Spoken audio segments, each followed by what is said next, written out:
안녕하세요. 커피앤톡입니다. 오늘도 와주셔서 감사드리고요. 바로 사연 읽어보겠습니다. 안녕하세요. 나이가 들어 장성한 아들을 두고 있는 한 엄마입니다. 나이를 먹을 대로 먹었지만 제게는 과거에 받은 상처가 가득히 남아 있어요. 만약 내가 죽어서 누군가 심장을 열어본다면 놀랄지도 모릅니다. 정말로 핥힌 자국이 가득할 것 같거든요. 게다가 그 상처 위로는 또 다른 사람이 뿌린 소금 때문에 아물지도 않고 피가 계속 흘러나오고 있을 거예요. 제가 받은 상처의 깊이가 그렇다는 이야기입니다. 제가 이러한 상처를 받은 것은 40년 전의 일이에요. 꿈 많은 여고 시절에 생긴 상처죠. 지금에서 생각하면 어린 나이에 받은 상처라 더 아물지 못했던 것 같기도 하네요. 아무튼 그 시절에 받은 상처가 어른이 된 지금까지 남아있는 것이니 당시에는 얼마나 아팠을지 상상조차 하기 싫을 정도죠. 특히나 요즘에는 학교 괴롭힘과 관련한 드라마나 뉴스가 TV에서 많이 나오잖아요. 그런 학교 괴롭힘을 다루는 이야기들을 보면 정말 남의 이야기 같지 않더라고요. 내가 당했던 것들이 생각났으니까요. 그래서 그런 이야기를 보는 내내 울음이 그치질 않고 통곡을 하기도 했죠. 옆에서 나를 지켜보던 아들이 당황하면서 우는 저를 달래는 일도 종종 있었고요. 남편도 집에 와서 우는 나를 보고는 또 그런 이야기를 봤냐고 등을 토닥이면서 달래주곤 했어요. 다른 사람들이 제 이야기를 알게 된다면 왜 그런 일로 우냐고 물어볼 수도 있겠네요. 하지만 저는 상처라는 건 받아들이는 사람에 따라 다를 수 있다고 제게 물어보는 사람들에게 소리칠 것 같아요. 그 정도로 깊은 상처라는 말이죠. 처음에는 제가 이러한 행동을 하는 것을 우리 가족도 이해하지 못했어요. 40년이나 지난 지금까지 그 상처가 나를 괴롭히고 있다는 사실을 아무도 모르고 저만 기억하고 있었으니까요. 그러다 근래에 아들 덕분에 제 이야기를 터놓을 수 있는 사건이 생겼습니다. 아들은 그런 내 이야기를 듣고 나에게 의문을 가지기는커녕 내 편이 되어주겠다며 손을 내밀어준 듬직한 사람이죠. 제 여고 시절의 아픔은 사고 하나로 시작됩니다. 여고 시절 저는 다른 친구들과 같이 부모님의 품 안에서 철없이 크던 말갈량이 딸이었어요. 풍족하지는 않지만 굶고 살지도 않았던 집이었고 부모님의 금술은 동네에 소문이 날 정도로 좋았죠. 너무 행복한 시간을 보냈던 탓일까요? 고통과 슬픔은 한순간에 닥쳐오더군요. 우리 아버지는요, 화물차를 운전하던 사람이었어요. 운송일을 하다 보면 며칠씩 집을 비우는 날이 종종 있었죠. 그런 아버지가 걱정이 된다며 어머니도 함께 아버지와 집을 비우는 날도 많았고요. 저도 그런 부모님을 따라서 함께 하고 싶었지만 당시에는 공부가 우선이라며 저는 집에 놔두고 가셨어요. 사고가 일어난 날도 그랬어요. 아버지의 장거리 운행이 잡힌 날이었죠. 엄마, 아빠랑 같이 장거리 운행 갔다 올게. 우리 기다리지 말고 오늘은 일찍 자고. 오늘 먹을 간식이랑 저녁은 냉장고에 넣어뒀으니까 데워 먹어. 알았지, 우리 딸? 올 때 맛있는 것도 사올 테니까 공부 열심히 하고. 나가는 부모님께 잠이 덜 깬 모습으로 잘 다녀오라 인사를 했죠. 그때 본 모습이 부모님의 마지막이었습니다.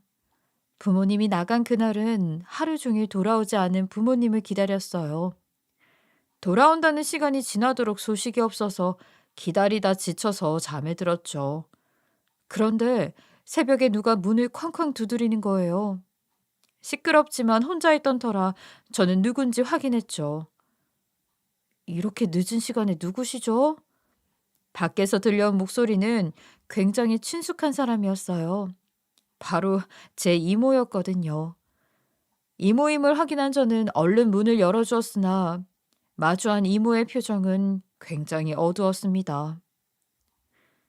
얼른 옷 챙겨 입고 나와라. 일단 이모랑 같이 가야 할 곳이 있어. 가서 울지 말고 하고 싶은 말은 다 해야 해. 우리 조카 잘할 수 있지? 마지막이니까 나중에 후회하지 않으려면 다 말해야 한다. 이모의 의미심장한 말에 저는 얼른 옷을 챙겨 입고 나왔고 병원으로 갔어요. 네, 저는 그날 부모님 두 분을 함께 보내게 되었죠. 마주한 부모님의 모습은 의식이 없는 상태였어요. 당시에 저도 부모님에게 어떠한 말도 못했고, 그저 눈을 떠보라, 나를 보라, 대답을 해라 등의 말만 반복했죠. 그날 부모님을 그렇게 보내고 난 다음에야 알게 됐습니다. 내가 한날 한시에 부모님을 모두 잃은 고아가 되었다는 것을요. 그날 이후로는 이모들이 저를 돌아가면서 보살펴 주셨어요. 친가에는 삼촌들밖에 없었던 터라 저를 돌봐줄 여유가 되는 것은 이모들밖에 없었거든요. 삼촌들은 자기 살기도 바쁘다는 말을 하면서 저를 크게 돌봐주지는 못했고 부모님에게 남은 재산을 챙겨서 제 앞으로 돌려주었어요. 그리 많지 않은 돈이었죠. 부모님을 잃었다는 상실감에 젖어 있던 제게는 더 와닿지 않는 돈이었고요. 이때 없던 철이 한 번에 들었어요. 그리고 이모들에게 마냥 기대서는 안 되겠다는 생각을 했고 모든 일을 내 힘으로 스스로 하려고 무척이나 노력했어요. 물론 이런 저의 상태를 보고는 이모들이 앞다투어 저를 데려가겠다고 했지만 전 부모님의 흔적이 역력히 남아있는 집을 떠나고 싶지 않았어요. 낯선 환경에서 적응하면서 사는 것도 싫었고요. 이모들은 이런 저를 설득하려고 무척이나 노력했지만 저는 끝끝내 부모님이 제게 남겨준 집에서 혼자 지냈어요. 이런 제 마음을 두 번째로 괴롭게 만든 것은 학교 친구들의 태도였어요. 마음의 상처가 조금 아물기 시작한 저는 언제까지고 이대로 어린아이처럼 지낼 수 없다는 생각에 학교를 나가기 시작했거든요. 그런데 학교 친구들은 어디서 소문을 들었는지 마치 동정하는 눈빛으로 저를 쳐다보기 일쑤였어요. 그러면서 자신들이 가지고 있는 작은 간식이나 물건들을 동냥하듯이 저에게 내밀었고요. "이거 오늘 내가 먹으려고 가져온 건데 너 먹어." "엄마가 이거 세트로 사서 집에 많은데 너 하나 가질래?" 친구들의 이런 말에 더 깊은 상처를 입었던 것 같습니다. 친구들의 동정하는 행동은 저에겐 불편한 친절로 다가왔거든요. 내가 필요한 것들은 이런 것들이 아닌데, 내가 받은 상처는 내가 스스로 돌볼 수 있는 건데, 왜 이렇게 나에게 동정 어린 눈빛을 하는지 이해할 수 없었어요. 특히나 더 싫었던 것은 친구들이 이렇게 물어보고 제가 물건을 받으면 마치 본인이 착한 사람이 된 양 굴었던 거예요. 저랑 놀면 마치 자신이 착한 애가 된 착각이라도 하는 말이죠. 그래서 전 고립을 선택했고 점점 더 혼자 있는 시간이 늘어갔어요. 하지만 학교 생활을 마쳐야 사회에서 하나라도 똑바로 일할 수 있다는 생각에 학교를 가지 않을 순 없었어요. 이런 제게 가장 힘든 일은 바로 아침에 일어나는 것이었어요. 평소에는 어머니가 깨워주었기 때문에 혼자서 아침 일찍 일어나는 것은 굉장히 힘들었죠. 그래서인지 늦잠을 자게 될 때가 더러 있었어요. 늦잠을 자게 되면 좋지 않은 것이 바로 점심을 집에서 챙겨갈 수 없었거든요. 부모님이 남겨준 재산이 있다고는 했지만 이는 대부분 어렸던 제 생활비로 쓰였고 낭비할 돈은 없었거든요. 그래서 사 먹기보다 집에서 싸가는 것을 택했고요. 그런데 늦으면 도시락을 싸갈 수 없으니 점심시간에는 혼자 공터로 가서 물배를 채울 수밖에 없었어요. 나에게 깊은 상처를 남긴 사건이 있던 날도 늦잠을 잤어요.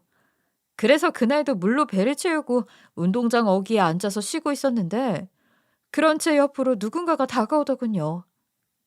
얼굴을 보니 의원집 딸이라는 애였어요.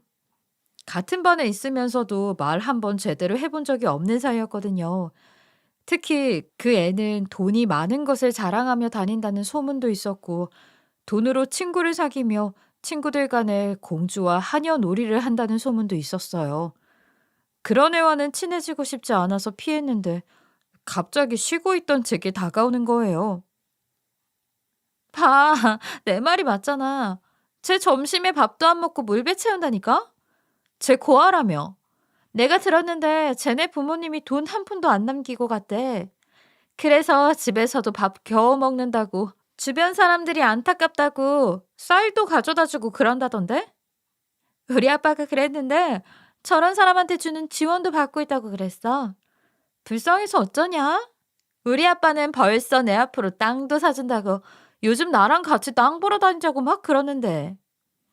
괜히 내 옆에 와서 은근히 긁는 말을 하길래 무시하고 있었죠.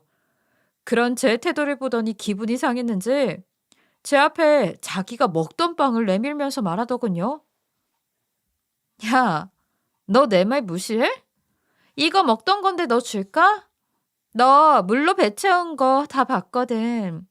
아, 그래도 먹던 건데 좀 그런가? 그럼 내가 빵 사줄게. 그리고 저기 꼴대 보이지? 저기 꼴대 찍고 오면 우유도 같이 세트로 사줄게. 어때? 내가 너보다 더 부자니까 적선하는 겸 사주는 거야. 너 같은 애들 돌보라고 나 같은 사람도 있는 거 아니겠어? 자기가 들고 있는 우유를 흔들면서 세트로 사주겠다는 말에 화가 나더군요. 전 그 우유를 뺏어서 그 애 머리에 부어버리고 싶은 것을 참고 돌아섰죠. 당시에 저는 극도로 신경 쓰는 말이 있었거든요. 바로 부모 없이 커서 그런다는 말이었어요. 내가 잘못을 하나 하면 죄 없는 이모가 괜히 머리를 숙이며 사과하는 것은 싫었거든요. 그래서 절대로 사고 치면 안 된다는 생각이 머리에 박혀 있었어요. 그런 내 마음을 알고 있었던 건지 그의 눈에 제가 띄어버린 거죠. 저를 보호할 사람이 없어 보인다는 게 본인에게는 좋은 먹잇감으로 보였던 모양입니다. 처음에는 그런 그의 말을 무시하면서 지냈고 그런 제 태도에 자존심이 상했는지 나중에는 반 애들 앞에서도 저를 보며 구걸하라는 이야기까지 했죠. 야, 엄마 아빠도 없는 고아 주제. 뭘 그리 뻣뻣하게 고개를 쳐들고 다녀? 너 나라에서 주는 지원금으로 학교 다니잖아. 돈도 없는 집에 내가 도움 좀 주겠다는데 그게 그렇게 속상해? 얘들아, 여기 얘 돈도 없으면서 우리들 돈 가지고 학교 다니는데 그게 이렇게 떳떳할 일이니? 우리한테 무릎이라도 꿇으면서 감사합니다 해야 하는 거 아니냐고. 아니다. 이참에 우리한테 구걸이나 좀 해봐. 네가 나랏밥 먹으나 우리한테 구걸해서 사나 똑같은 거 아니야? 우리 아빠가 그랬는데 너희 같은 애들이 많아서 우리나라가 힘들댔어. 아무것도 모르면 그저 우리들한테 감사합니다 인사하고 다니라고. 알겠어? 이 거지야. 부모가 없는 사실도 마음이 아픈데 내가 나라에서 받는 지원금이 있다고 돈이 없는 거지라고 놀리는 말에 정말 화를 참고 싶지 않았어요. 하지만 사고를 일으키면 이모가 와야 하고 그런 이모의 고개를 숙이게 만들고 싶지 않았으니 참고 참아야 했죠. 심지어 제가 나라에서 지원금을 받는 사람도 아니었고요. 거짓으로 저를 고아에 거렁뱅이를 만드는 그 애의 행동이 제게는 큰 상처로 남게 되었어요. 또 나를 괴롭힐 때마다 그런 그 애 앞에서 주먹을 쥐고 얼마나 참았는지 몰라요. 속을 상하게 하는 날이면 화를 삼키느라 꾹 물었던 이가 아플 정도였죠. 그런 날이 제게 졸업할 때까지 계속되었고 40년이 지난 지금도 그 애와 같은 이름이 보이면 화가 치밀어 올랐어요. 간혹 드라마에서 같은 이름을 발견하면 보다가도 경기를 일으킬 정도였으니까요. 그러면서 40년이 넘은 지금에서도 같이 드라마를 보던 옆에 있던 아들에게 말하곤 했죠. 드라마 속 장면, 그 애의 이름은 그날을 떠오르게 했으니까요. 엄마가 제일 싫어하는 이름이 바로 저 이름이야. 여기 팔에 소름 돋는 것 좀 보렴. 너도 저 이름이랑 같은 사람이 보이면 절대 엄마 눈앞에 들이밀지 마라. 엄마가 무슨 짓을 할지 모르겠으니까.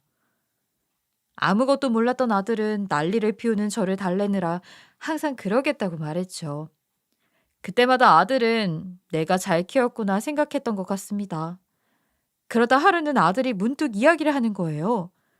아들은 결혼 준비에 한창이라 그때는 바쁜 나날을 보내고 있었거든요. 그런데 저를 찾아와서 할 말이 있다니 괜히 긴장이 되었죠. 엄마, 사실은 제가 할 말이 있어요. 엄마가 항상 말하던 그 이름 있잖아요. 내가 결혼하는 사람의 어머니, 장모님 될 분이랑 똑같아요. 심지어 성도 엄마가 말하던 사람이랑 같아요. 우리가 식장 잡으면 장모님 장인어른 이름을 알게 될 테니 미리 말하려고요. 아들의 말에 순간 소름이 돋았죠. 이때까지 전혀 사돈의 이름은 모르고 지냈거든요. 그저 아들과 결혼할 사이이니 명절마다 가벼운 선물을 주고받는 것이 다였어요. 그마저도 아들을 통해서만 했거든요. 이때 처음으로 예비사돈 이야기를 아들에게 자세히 물었습니다. 그런데 아들의 이야기를 들으면 들을수록 그 애와 닮았다는 생각이 들더군요. 심지어 40년 전에 나를 괴롭혔던 그 애와 정보가 딱 맞아떨어지는 거예요. 엄마, 장모님이 항상 자랑처럼 하는 말이 있었는데 자기는 정치가 집안의 딸이라면서 정말 좋은 집안 핏줄이라고 했거든요. 본인 할아버지가 의원이라고 했나? 아무튼 자기가 살던 동네랑 이것저것 알려주셨는데 그 우리 외할아버지 외할머니가 살아생전에 사셨다는 그 동네 있잖아. 왜 엄마가 결혼하기 전까지 살았다는 동네. 거기에 본인도 살았다면서 엄마 이야기를 하니까 엄청 좋아하시던데 자기도 거기 오래 살았다고. 할아버지가 의원이다. 나와 같은 동네에 오래 살았다. 그 밖에도 다양한 정보가 있었지만 40년 전 그의 대표적인 특징들이 다 똑같더군요. 그 순간 저는 이 결혼을 깨버리고 싶다는 생각밖에 들지 않았어요. 정말 소름이 끼쳤으니까요. 만약 나를 괴롭혔던 그 친구가 아니라고 하더라도 쉽게 이 결혼을 허락하고 싶은 마음이 생기지 않았죠. 그러다가 문득 내 아들을 소개해줬던 그녀의 남편과의 사이가 떠올랐어요. 우리 아들은 포장 사업을 하는 회사의 대표로 있거든요. 그런 아들이 오래도록 거래해 오던 곳이 바로 그녀의 남편이 사장으로 있는 곳이었어요. 아들은 작은 공장이지만 사장이 무척 좋은 사람이라며 오래 믿고 지금까지도 계속 거래를 해오고 있었고요. 가끔 수금이 밀리는 날도 있었지만 사장을 믿었기에 아들은 그마저도 그럴 수 있다며 거래를 끊지 않았고요. 그러자 그 작은 공장의 사장은 그런 아들에게 고맙다며 괜찮다면 자기 딸을 만나보지 않겠냐고 했고요. 주선했던 것도 그 사장이라는 사람이었습니다. 아들은 여자를 만나고 괜찮은 사람이라며 만남을 이어갔고 지금에서는 결혼까지 결심한 거였고요. 이런 상황이다 보니 사장이라는 사람도 결혼하는 여자도 묘하게 숙이고 들어오는 태도가 몸에 배어 있었던 사실이 떠오르더군요. 그래서 전 아들에게 물었어요. 아들, 내가 한 가지만 물어보자. 너 그 여자랑 어떻게 해서든 결혼하고 싶니? 진심으로 사랑해? 이 엄마가 반대한다고 해도? 아들은 제 표정을 보고 이야기를 듣더니 이내 굳은 얼굴을 하고 고개를 끄덕이더군요. 엄마, 제가 정말로 사랑하는 사람이에요. 이렇게 마음이 맞는 사람은 어디서도 만나보지 못했어요. 엄마가 왜 반대하는지 모르겠지만 우리 결혼을 반대하지는 말아줬으면 좋겠어요, 전. 그런 아들의 태도에 저는 과거에 내게 있었던 일을 전부 이야기해 주기로 마음먹었습니다. 정말 긴 시간을 이야기했던 것 같아요. 아들은 처음에는 제 이야기를 조용히 듣고만 있더니 점점 표정이 어두워져 갔죠. 늘 행복하게 보였던 엄마가 왜 TV에서 학교 괴롭힘 이야기만 나오면 서럽게 울었는지, 어떤 이름이 나오면 그 이름을 볼 때마다 경기를 일으켰는지 이제서야 알게 되었으니까요. 제 어린 시절의 이야기를 다 들은 아들은 뜨악한 얼굴을 했죠. 그러더니 제 손을 덥석 잡으면서 말하더군요. 엄마, 난 엄마가 그런 사연을 가지고 있을 줄은 상상도 못했어요.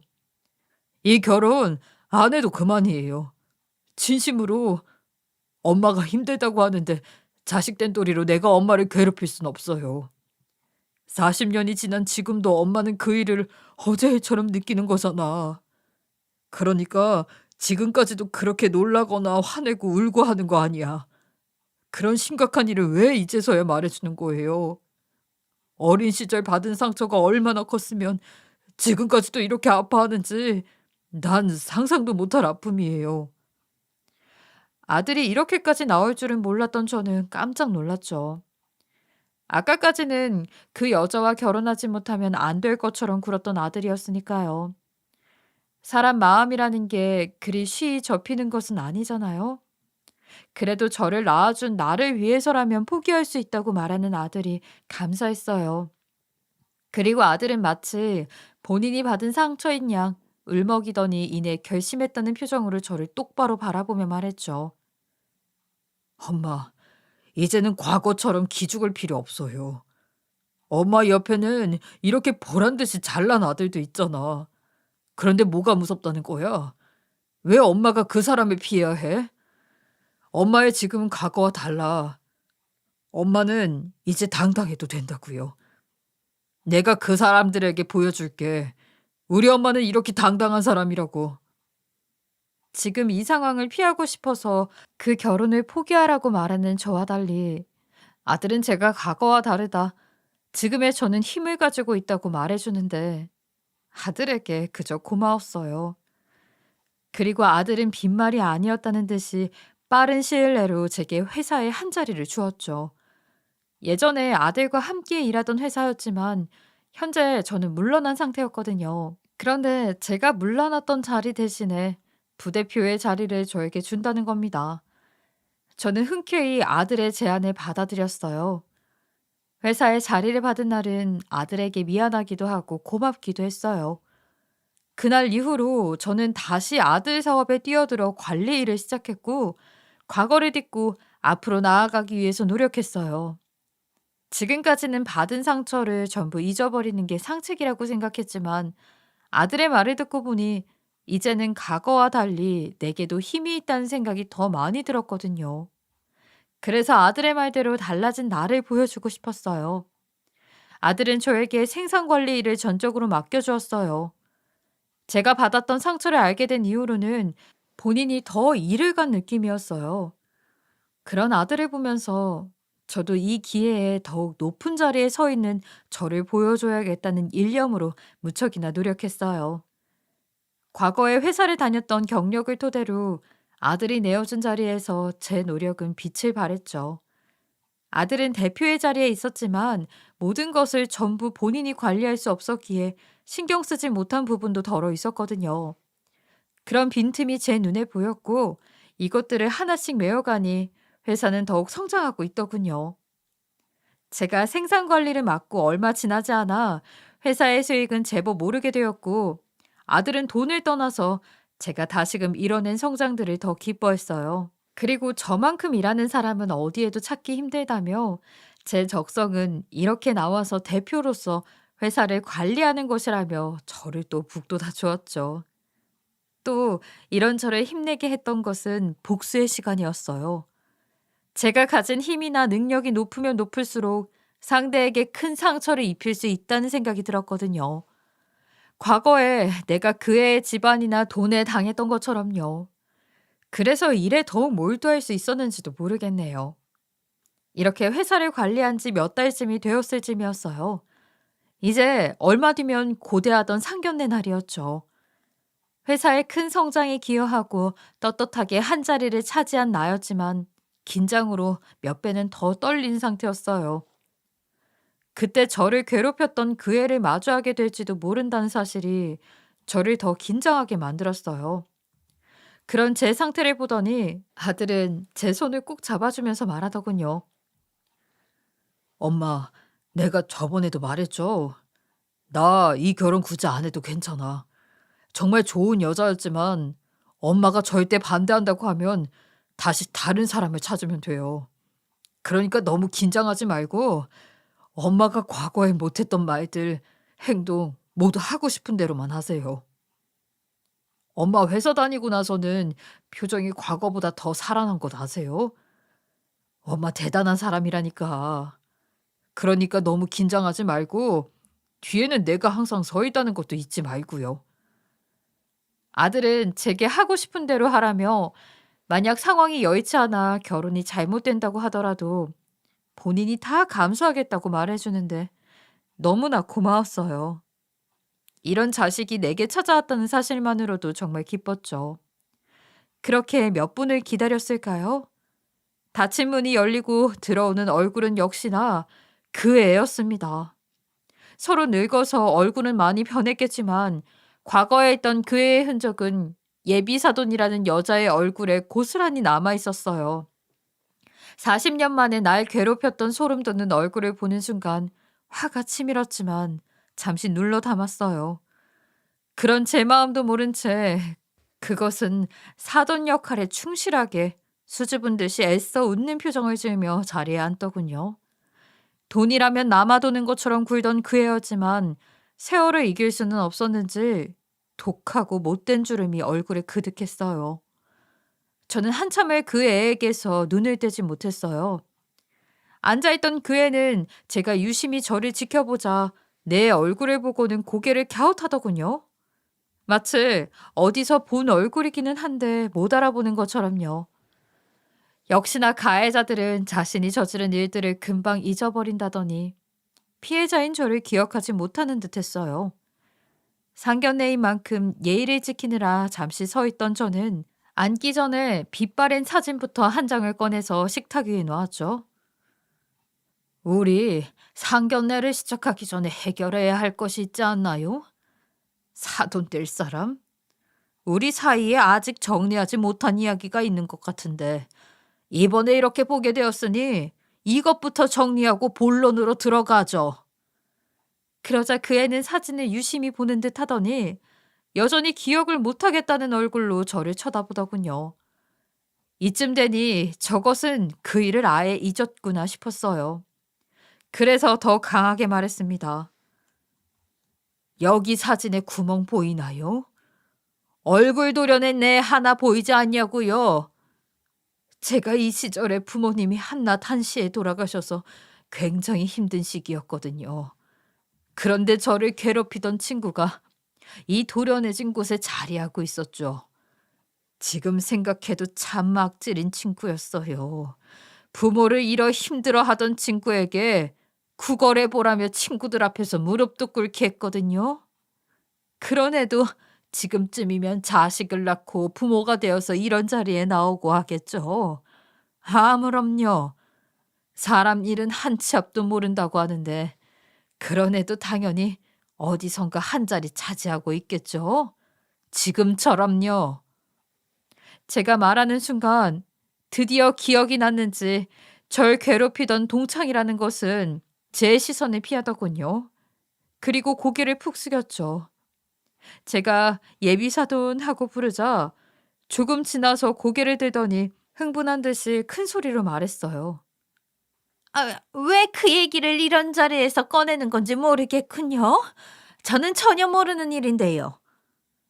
모르는 척 잡아떼는 얼굴을 뚫어져라 쳐다보자 찔리는 구석이 있는지 다시 소리치더군요. 그때는 어렸잖아요. 철없는 시절의 한 행동으로 이렇게 나오시는 게 어이가 없네요. 세상에, 부모라는 사람이 어린 시절에 한 짓을 이해하지도 못하고 당신도 알 것 아니에요. 어린 시절에는 치기로 벌어지는 짓도 있다는 걸요. 나도 똑같아요. 나도 사람인데 어떻게 어렸던 때 했던 일들을 다 기억할 수 있겠어요? 되려 자신이 잘못한 것이 없다고 철없는 시절에 했던 일이라며 소리치는 말에 전 화가 났어요. 철없는 시절에 했던 말이라고 상처되지 않는 것은 아니잖아요. 그래서 전 제 명함을 그년과 그 남편의 앞에 던지며 경고했죠. 뭐? 기억이 안 나? 어린 시절에 했던 철없는 행동? 그래, 당신이 어린 시절에 했던 행동이 어렸던 내 마음에 상처를 입혔으니 나도 이제는 당신 마음에 상처 좀 주려고. 과거가 기억나지 않는다면 나도 똑같이 해주면 되는 거 아니겠어? 당신이 아직도 그때 잘 나가던 사람 같아. 오늘부터라도 그때의 기록이 새록새록 나도록 내가 도와줄게. 두 사람은 내가 던진 명함에 부대표라고 써진 걸 보더니 소스라치게 놀라더군요. 지금 회사의 생산 공장은 전부 제 관리하에 있었으니까요. 역시나 상황 판단이 빠른 것은 그녀의 남편이었습니다. 여태까지 딸 결혼을 성사시키려고 무척이나 애를 써왔는데 자기 아내라는 사람 때문에 엎어질 수도 있다는 사실을 깨달은 거였죠. 그 애의 남편은 친구의 탈을 쓴 본인 와이프를 제 앞에 무릎 꿇리면서 말하더군요. 지금 당신이 어떤 행동을 했는지 알아? 당신이 내 사업에 돈을 보태줬어? 아니면 사업이 잘 되도록 도움이나 줬어? 집에서 아무것도 못하는 밥버러지로 살았으면 내 사업을 망하게나 하지 말아야지. 과거에 자기가 잘났다고 그렇게 소리칠 때부터 내가 알아봤다. 얼른 이분에게 사과해. 무릎을 꿇어서라도 빌어란 말이야.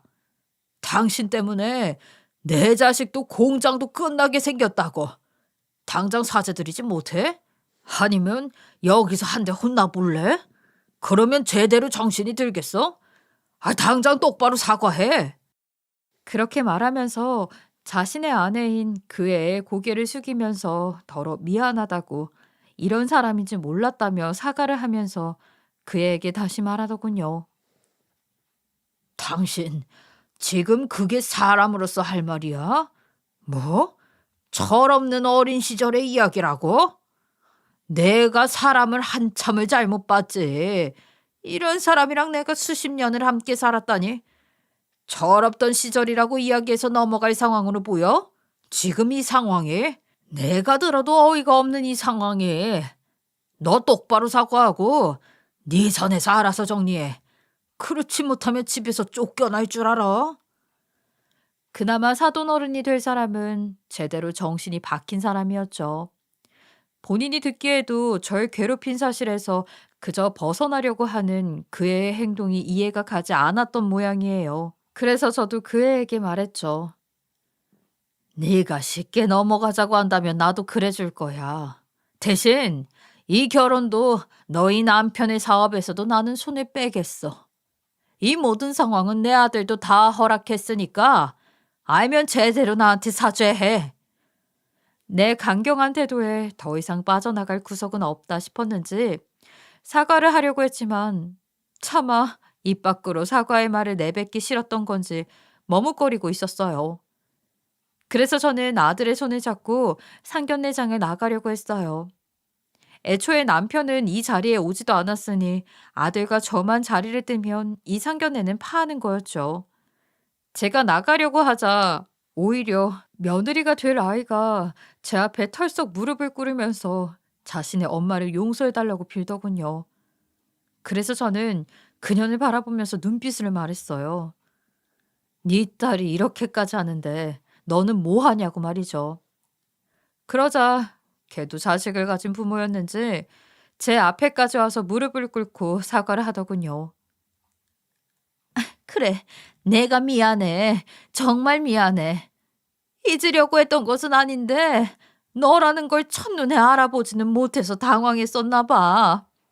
내가 정말 몹쓸 년이지. 네가 이렇게 하는 거 나 당해도 싸다. 그래도 우리 애들 결혼까지는 손대지 말아줘. 남편의 사업도 나와는 전혀 관계없는 일이잖아. 그러니까 우리 일은 우리 선에서 해결하자. 내가 다 감수할게. 네가 하라는 건 모두 내가 다 감수할 테니까 우리끼리 해결하자. 어? 말을 하면서 눈물이 뚝뚝 흘리는데 마치 제가 괴롭히는 것 같아서 마음이 언짢더군요. 이제는 마치 제가 괴롭히는 사람의 입장이 된 것만 같아서 마음이 좋지는 않았어요. 콧물까지 흘리며 우는 사람에게 제가 뭐라고 하기에는 그만큼 악한 사람이 아니었기에 옆에 있던 휴지를 바닥으로 던져주며 말했습니다. 왜? 이제야 기억이 떠오르나 봐? 그렇게 눈물 짜낸다고 해서 누가 마음이라도 아프대? 여기 콧물이랑 눈물 좀 닦아. 난 네가 나를 잊었다고 하니 굉장히 섭섭했다. 지금까지 내가 살아오면서 너랑 같은 이름만 봐도 얼마나 소름이 끼쳤는지 아니? 오죽하면 학교 괴롭힘이라는 장면만 봐도 눈물이 나거나 경기를 일으켰어. 지금 이렇게 당해보니 어때? 이제 우리 이야기가 옛날 일처럼 생각되지 않아? 맞아. 그건 옛날 일이 아니야. 당장 내일부터는 네 딸의 결혼, 남편의 사업이 문을 닫게 해줄 현재의 사건이지. 그러게. 돈 많다고 으스대지 말고 잘 좀 살지 그랬니? 사람 일은 아무도 모른다는데 오늘의 나랑 네가 이렇게 될지 누가 알았겠어. 안 그래? 전 이 말을 끝으로 우선 상견례는 미루기로 했어요. 아들도 제가 흥분한 상태라는 것을 눈치챘는지 별말 없이 그러겠다고 했고요. 처음에는 아들이 결혼을 포기해도 된다고 했지만 사람 인생이라는 게 살면서 마음 맞는 사람 찾기도 어렵잖아요. 그런 아들의 결혼을 저도 포기하게 만들고 싶지 않았고요. 아들은 제 마음을 아는지 모르는지 결혼 안 해도 된다는 말만 제 옆에서 계속했어요. 그렇게 시간이 지나서 또다시 상견례 날을 잡았고, 이때는 우리 남편을 포함한 모두가 한자리에 모였어요. 그리고 여타 다른 상견례와 다르지 않게 진행이 되었죠. 저를 괴롭혔던 동창이라는 년은 상견례 장소에서 저와 눈도 마주치지 못했어요. 과거의 내 모습처럼 비굴하게 애써 웃으면서 상견례가 끝날 때까지 있었죠. 저도 그런 모습을 굳이 나무라진 않았어요. 어차피 해야 할 결혼이니 우선 이 상황은 받아들이기로 했으니까요. 이후 아들은 원래 일정대로 결혼을 진행했고, 결혼식장에서는 저를 괴롭혔던 과거의 인사들이 많이 보이더군요. 그래도 딴에는 그 시절 자기 옆에 있던 사람들과 잘 지냈는지 신부 측 사람들로 결혼식장을 방문했더라고요. 저를 기억하는 친구들도 있었지만 쉽게 다가오지는 않았어요. 저는 아들의 어머니로 식장에 자리하고 있었으니까요. 서로 눈치 보면서 절 괴롭힌 예비 사돈, 아니, 이제는 사돈이 된 그의 옆에서 뭐라고 이야기를 하는 듯 했지만 좋은 이야기는 아니었는지 눈을 찌푸리고 다시 본인들의 자리로 가서 앉았고요. 저는 그런 그들의 행동을 다 봤으면서도 모른 척하고 자리를 지켰어요. 그리고 식이 끝나자마자 얼른 남편과 함께 자리를 떴고요. 남편과 저는 아들의 결혼식에 사람을 많이 부르지 않았거든요. 사업을 하는 아들의 친구 혹은 사업 관계자가 더 많이 오길 바랬으니까요. 그래서 일찍 자리를 떠도 별 상관이 없었어요. 아들은 이후로 신혼여행을 다녀왔고 그 사이에는 별다른 일이 없었어요. 저는 아들이 없는 빈자리를 채우기 위해서 회사로 출근해서 일을 했고 아들은 간간히 전화를 걸어 사업에 대한 이야기만 나눴어요. 여행에서 돌아온 아들은 곧장 우리 집으로 왔고 며느리는 잠시 자신의 본가에 들리고 온다고 하더군요. 보통은 함께 다녀올 텐데 아들의 화는 아직도 풀리지 않은 모양입니다. 그렇게 뒤이어 온 며느리에게 선물을 받았지만 저는 사돈의 모습이 덜어 남아있는 며느리가 처음엔 그리 좋게 받아들여지지가 않아 힘이 들었어요. 하는 행동은 그 애와 달랐지만 외형이 딸이라서 그런지 비슷했으니까요. 시집살이를 시키지는 않았지만 제 무관심한 태도가 본인에게는 시집살이로 느껴질 순 있었겠네요. 그래도 아들의 부인인 만큼 선은 지키려고 무던히 노력 중입니다. 역시나 동창이었던 사돈도 제가 본인 딸 시집살이를 시킬까봐 두려웠는지 얼마나 눈치를 보며 제 딸 손에 뭘 자꾸만 보내오더라고요. 그리고 한 달에 한 번씩 문자로 연락이 와요.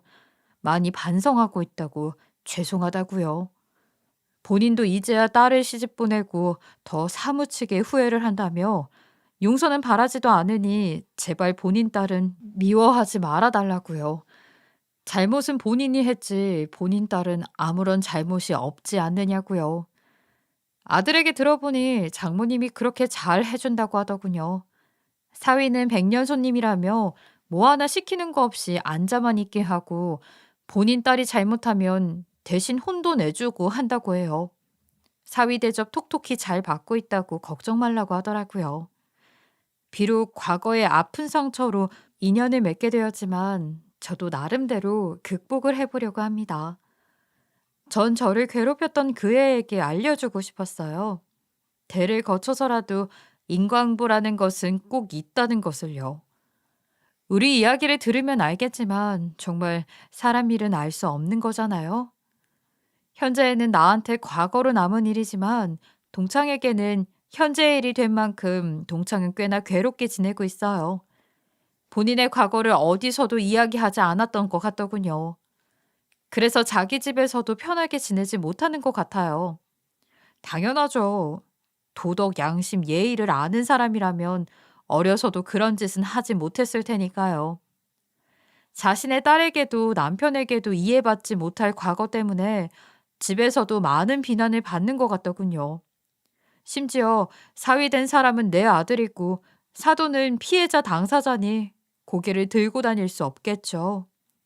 그래서 그런지 이따금 가족 모임이 생기면 아직도 고개를 숙이고 아무 말도 못한 채 지내고 있답니다. 제 길었던 이야기가 누군가에겐 위로가, 누군가에겐 진실을 말할 수 있는 용기를 줄 수 있었으면 좋겠어요. 저를 괴롭혔던 애처럼 과거에 했던 잘못된 행동은 언젠가 자신에게 돌아올 수 있음을 잊지 말았으면 해요. 긴 이야기 끝까지 들어주셔서 너무 감사하고요. 미세먼지도 많은 요즘 다들 몸 건강히 잘 챙기셨으면 하네요. 지금까지 커피앤톡이었습니다. 오늘도 끝까지 함께 해주셔서 감사하고요. 다음 영상으로 또 찾아뵙겠습니다.